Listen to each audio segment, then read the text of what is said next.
Welcome friends, in this tutorial we learn about the brief tour of the standard library. The first one is output formatting. The REPR module provides a version of REPR customized for abbreviated display of large or deployed nested containers. Here we have the example on the screen. The pprint module offers a more sophisticated control over printing both built-in and user-defined objects in a way that is readable by the interpreter. When the result is longer than one line, the pretty printer adds a line, breaks, and indentation to more clearly reveal data structure. We have some coding on the screen which will give the output. Now we see the text wrap module formats paragraph of text to fit a given screen width. We have the coding for it. Import text wrap and doc is equal to double quoted. The wrap method is just like a fill except that is returns an extra. It is given the value and it is print on the screen. The local module classes access a database of cultural specific data formats. The grouping attribute of locals format function provides a direct way of formatting numbers with group separators. Now we see the templating.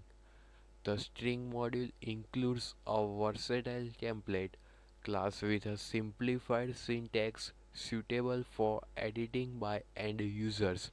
This allows the user to customize their application without having to alter the application. The format uses placeholder names formed by the $sign with the valid Python identifiers surrounding the placeholder with the braces allows it to be followed by more alphanumeric letters with no intervening space. Writing $sign creates a sign escape $sign from string import template and then write the coding and we get the output. The substitute method raises a key error when a placeholder is not supplied in a dictionary or a keyword argument. For mail merge style application, users supplied data may be incomplete and the save substitute method may be more appropriate. It will leave placeholder unchanged if data is missing. Template subclasses can specify a custom delimiter. For example, a batch remaining utility for a photo browser may elect to use %signs for a placeholder such as the current date, image, sequence number or file format. Another application for templating is separating program logic from the details of multiple output formats. This makes it possible to substitute custom templates for XML file, plain text report and HTML web reports. Now we working with the binary data record layouts. The struct module provides a pack and unpack function for working with variable length binary record formats. The following example shows how to loop through header information in a zip file without using the zip file module. Pack codes H and I represent the 2 and 4 byte unsigned numbers respectively.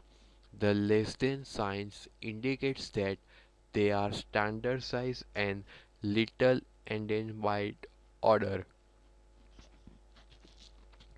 Now we see the multi-threading. Threading is a technique for decoupling tasks which are not sequentially dependent. Threads can be used to improve the responsiveness of applications that accept user input while other tasks run in the background. A related use case is running I/O in parallel with computation in other thread. Thank you, friends.